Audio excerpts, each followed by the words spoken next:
नमस्कार दोस्तों, stock market studies में फिर से एक बार आपको स्वागत है। तो आज यहाँ पे मैं बात करूँगा एक ऐसे टेलीकॉम सेक्टर के बारे में जो देखा जाए तो मार्केट में अभी अभी जो फिलहाल का जो सिनेरियो है वो मार्केट में अकेला ही मार्केट लीडर है। क्योंकि देखिए मार्केट में देखा जाए तो टू एंड हाफ कंपनीज ही रन कर रहा है। जैसे देखा जाए तो Bharti Airtel, Reliance Jio and half position में देखा जाए तो वोडाफोन आइडिया। क्योंकि वोडाफोन आइडिया को अभी हाफ पोजीशन में ही दिखा जा रहा है। तो मार्केट में अभी लिस्टिंग जितने सारे कंपनीज है उनमें से देखा जाए तो भारती एयरटेल है और साथ ही साथ वोडाफोन आइडिया है। तो इस दोनों कंपनी में सबसे ज्यादा परफॉर्मेंस अगर अच्छा कर रहा है वो है भारती एयरटेल। देखिए टेलीकॉम इंडस्ट्रीज पहले से ही बहुत ज्यादा प्रेशर में है और बहुत ज़्यादा पिटे हुए हैं। क्योंकि टेलीकॉम इंडस्ट्रीज के ऊपर इतना ज़्यादा कर्जा है, गवर्नमेंट के पास इतना ज़्यादा कर्जा लेके रखा है। तो देखा जाए तो टेलीकॉम इंडस्ट्रीज सर्वाइवल करने के लिए बहुत टाइम पीरियड लगेगा। और वोडाफोन आइडिया अभी देखा जाए तो उतना खास परफॉर्मेंस नहीं कर रहा है क्योंकि उसका बहुत ज़्यादा कर्जा है। और भारती एयरटेल और रिलायंस जियो दोनों कंपटीशन ज़्यादा कर रहा है। तो आज मैं बात करूंगा भारती एयरटेल के बारे में, क्योंकि आपको भारती एयरटेल का जो क्वार्टर वन का रिजल्ट है वो आ चुके हैं और किस तरीके से रिजल्ट हुआ उसके ऊपर बात करूंगा। तो वीडियो को लास्ट तक देखना और अभी तक अपने इस चैनल को सब्सक्राइब नहीं किया तो जरूर सब्सक्राइब कर लेना, क्योंकि इस तरीके से इन्फॉर्मेशन स्टॉक के बारे में जानकारी चाहिए तो इस चैनल के ऊपर बने रहिए। तो चलो देखते हैं आज के इस स्टॉक के बारे में। तो सबसे पहले डायरेक्ट में आपको रिजल्ट के ऊपर लेके आया हूँ। आप देख सकते हैं भारतीय एयरटेल का जो रिजल्ट है, जो देखा जाए तो इस क्वार्टर वन का रिजल्ट अभी पब्लिश किया गया है। और वो भी अराउंड अराउंड एक मंथ के बाद रिजल्ट आया है, मतलब क्वार्टर से मतलब खत्म होने के बाद।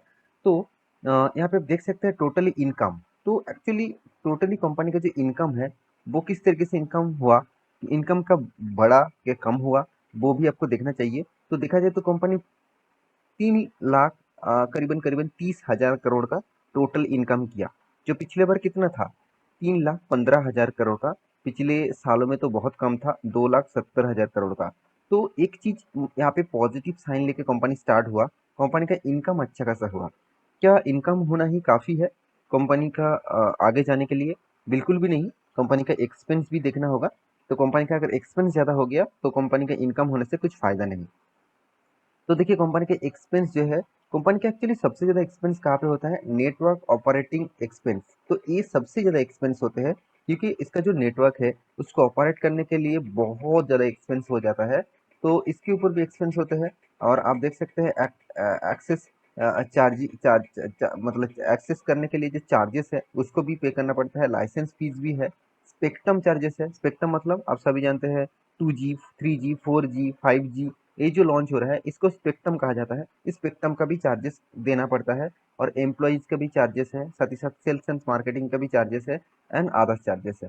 तो सब कुल मिला के कंपनी का जो टोटल इस बार एक्सपेंस हुआ करीबन करीबन एक 1,62,700, जो पिछले बार था 1,54,600 और पिछले सालों में था 1,38,700। तो ओवरऑल बात करूँ, कंपनी का एक्सपेंस ज़्यादा देखने को मिला है और कंपैरिजन टू इनकम। तो कंपनी के एक्सपेंस देने के बाद कंपनी के टैक्सेस देने के बारे, तो कंपनी का टैक्सेस भी पे करना पड़ा। करीबन करीबन इस बार कंपनी के टोटल जो टैक्सेस हुआ करीबन करीबन 11,200। पिछले बार था 13,200। पिछले साल में था 8,300। यहाँ पे देखिए आप कहेंगे सर कंपनी का टैक्सेस यहाँ पे कम है, फिर भी कंपनी का प्रॉफिट फॉर द पीरियड आप देखेंगे कंपनी का प्रॉफिट जो है वो 24,600, जो पिछले बार था 37,100, पिछले साल में था 9,400। तो कंपनी का जो मैसिव जंप, जबरदस्त जंप हुआ, करीबन करीबन 2.5 गुना कंपनी का प्रॉफिट जाम हुआ। और क्वार्टर ऑफ क्वार्टर बेसिस देखा जाए तो कंपनी का प्रॉफिट यहाँ पे कम हुआ है। तो year of year basis company शानदार परफॉर्मेंस किया, मगर quarter of quarter basis company का परफॉर्मेंस थोड़ा सा डाउन है। तो मेरे कहने का मतलब है हमेशा कोई कंपनी अच्छी तरीके से कंटिन्यूअसली प्रॉफिट मेंटेन नहीं कर पाते। कभी ना कभी कोई ना कोई क्वार्टर उसको थोड़ा सा डाउन देखने को मिलेगा ही मिलेगा।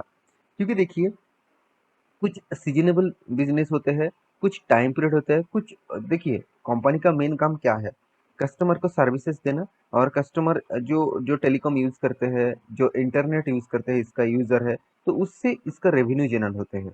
तो देखिए कितने लोग जियो में ट्रांसफर हो गया, कितने लोग वोडाफोन आइडिया में चला गया, और बहुत सारे जियो का कस्टमर एयरटेल में भी आ गया, वोडाफोन के कस्टमर भी एयरटेल में आ गया। तो इस तरीके से जो आना जाना का जो जो चेंजिंग होता है, जब देखिए आप एक नॉर्मली रिचार्ज करते हैं, मान के चलिए आपका नॉर्मली रिचार्ज 250 रुपया है, मैं एक एग्जांपल दे रहा हूँ, मंथ का 250 रुपीज है। अगर आप कोई भी एयरटेल से आप मान के चलिए जियो में पोर्ट करके चला गया, तो ये 250 रुपीज आपको देना नहीं पड़ेगा, कम प्राइस में आपको पोर्ट करने के बाद आपको एक मंथ का सब्सक्रिप्शन कम पैसे में मिल जाएगा। तो ये कंपनी का लॉसेस है, क्योंकि देखिए एक एक कंपनी से दूसरा कंपनी कस्टमर जा रहा है, इसमें कंपनी का लॉसेस तो है जरूर। फिर भी बहुत सारे कस्टमर जियो से एयरटेल में भी तो आ रहा है, तो इसका भी फायदा इसको हो रहा है। फिर भी जो जब जब पोर्ट किया जाता है, कोई भी सिम को जब पोर्ट किया जाता है, मतलब एक एक कंपनी से दूसरे कंपनी जब जाते हैं कस्टमर, तो तब पोर्ट करने के कारण कंपनी का कम प्राइस में उसको एक मंथ का सब्सक्रिप्शन देना पड़ता है और अच्छी खासी फैसिलिटीज भी देना पड़ता है, तो वो कंपनी का लॉसेस है, मतलब कंपनी वहां से मार्जिन कम हो जाता है। तो यही एक कारण है टेलीकॉम सेक्टर में इस तरीके से कंपटीशन चलते रहता है। तो अभी जो मेन पॉइंट्स है, क्या अभी कंपनी के ऊपर कंटिन्यू करना चाहिए? देखिए मैं एक चीज जरूर कहूंगा, भारतीय एयरटेल जैसे कंपनी के ऊपर आप नहीं रह सकते, तो आप कौन सा टेलीकॉम सेक्टर के ऊपर रहेंगे, क्योंकि मार्केट में अभी लिस्टिंग भारतीय एयरटेल ही है। हाँ, जब जियो आ जाएगा तब सोचा जाएगा कि हाँ, भारतीय एयरटेल बेस्ट है कि वोडाफोन मतलब रिलायंस जियो बेस्ट है। तो फिर भी इस कंपनी कोई छोटा मोटा कंपनी नहीं है। 4,400 सॉरी 4,04,000 करोड़ का मार्केट कैप है, और कंपनी का देखिए एनुअली इनकम 4,000 करोड़ 200 है, हाथ में करीबन करीबन 28,000 करोड़ 900 के आसपास कैश है। मतलब ये कैश को कंपनी किसी भी जगह पे, किसी भी इंफ्रास्ट्रक्चर में, किसी भी मशीनरी खरीदने में, किसी भी स्पेक्ट्रम खरीदने में यूज कर सकते हैं। तो कंपनी का डेप्थ जो है, यहाँ पे डेप्थ कंपनी का ज्यादा है, क्योंकि करीबन करीबन 1 लाख करीबन 70,000 करोड़ से भी ज्यादा इसका डेप्थ है। तो कंपनी का डेप्थ अराउंड अराउंड 2.55% का डेप्थ ऑफ इक्विटी है। मतलब पार इक्विटी में कंपनी का डेप्थ करीबन करीबन ₹2.5 से भी ज्यादा है। तो ये एक बड़ा कारण है, कंपनी के ऊपर प्रेशर दबा हो मतलब दबाव है, फिर भी इस प्रेशर को लेकर भी कंपनी इनकम कर रहा है, यही सबसे बड़ी बात है। कंपनी का सेल्स ग्रोथ भी पॉजिटिव में है, प्रॉफिट ग्रोथ तो बहुत शानदार है 171%। तो मेरे हिसाब से कंपनी के ऊपर आपको भरोसा होना चाहिए, क्योंकि कंपनी का जो कंपटीटर है उसके हिसाब से देखा जाए तो भारतीय एयरटेल नंबर वन है, उसके बाद टाटा मतलब कम्युनिकेशन सेकंड पोजीशन में है, वोडाफोन आइडिया थर्ड पोजीशन में है। तो यहाँ पे मैं जरूर कहूंगा, कंपनी का क्वार्टर बेसिस रिजल्ट देखेंगे तो कंपनी 2020 में, मतलब जब लॉकडाउन शुरू हुआ उस टाइम में ही कंपनी ने लॉस किया था, और उससे पहले 2019 में भी लॉस किया था। उसके बाद कंपनी ने कभी भी लॉस नहीं किया, कंटिन्यूअसली कंपनी प्रॉफिट को मेंटेन कर रहा है और प्रॉफिट को अच्छी तरीके से ग्रोथ कर रहा है। देखिए दो कारण से कंपनी का प्रॉफिट मेंटेन हो रहा है।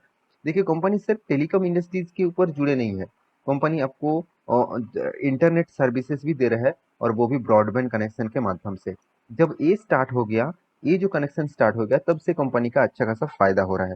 क्योंकि देखिए पहले वो मतलब बीएसएनएल का ब्रॉडबैंड कनेक्शन घर में लगाया जाता था, और बहुत सारे मतलब आप देखा जाए तो जो जो केबल ऑपरेटर है वो भी ब्रॉडबैंड कनेक्शन देते थे।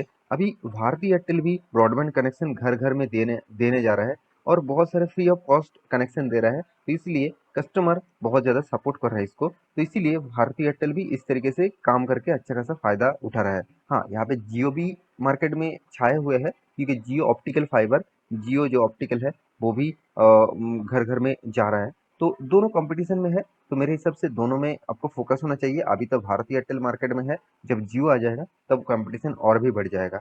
तो नेट प्रॉफिट के बारे में बात करूं तो कंपनी कंटिन्यूअसली प्रॉफिट को मेंटेन कर रहा है। और हाँ, कंपनी का टोटल जो परसेंटेज है, अब सीएजीआर परसेंटेज आप देखेंगे तो देखिए आपको हर साल में कंपनी अच्छा खासा प्रॉफिट दिया। देखिए बहुत सारे लोगों के मन में ये आ जाता है कि मुझे सर ना 30% रिटर्न चाहिए, और एवरेजली 10 साल में, 15 साल, 20 साल में 30% रिटर्न चाहिए। देखिए 30% रिटर्न आपको मिलेगा, कोई भी एक स्टॉक में शायद मिल सकता है। एवरेज आपका पोर्टफोलियो मान के चलिए 15 कंपनीज है, 15 कंपनीज में आपको 30% ले आना कोई आम बात नहीं है। क्योंकि देखिए वर्ल्ड के सबसे बड़े इन्वेस्टर वॉरेन बफेट जी, उनका पोर्टफोलियो भी करीबन करीबन 25% के ऊपर कभी नहीं गया। तो सोचिए जब उन्होंने 70 साल इन्वेस्ट करके भी उस लेवल को क्रॉस नहीं कर पाए, तो आप क्रॉस करने के लिए आपको कितना एफर्ट देना पड़ेगा। और हाँ, अगर आपका पोर्टफोलियो में 15 शेयर है, तो आपको इतना परसेंटेज नहीं मिल सकता, क्योंकि आपको अराउंड अराउंड 15% भी आपको रिटर्न मिले, तो भी आप करोड़पति बनने से आपको कोई भी नहीं रोक पाएंगे। तो अंत में एक ही बात कहूंगा, इस कंपनी के ऊपर सारे हिस्सेदारी मतलब सारे इंस्टीट्यूशन इन्वेस्ट करके रखे हैं। आप भी इसके ऊपर कंटिन्यू कर सकते हैं। इसका चार्ट पैटर्न देखेंगे तो 200 डेज ये में जो है इसके ऊपर कंपनी ट्रेड कर रहा है। ये सबसे बड़ी बात है। तो मेरे हिसाब से इस कंपनी के ऊपर फोकस रखिए लॉन्ग टर्म विजन के लिए। और मिलते हैं इसी तरीके से नया स्टॉक लेके। मेरे इस वीडियो आपको कैसे लगा जरूर कमेंट करना, और इस तरीके से वीडियो पाने के लिए चैनल को सब्सक्राइब भी करना। टेलीग्राम को भी ज्वाइन कर लेना, जो नीचे आपको लिंक दिया गया है।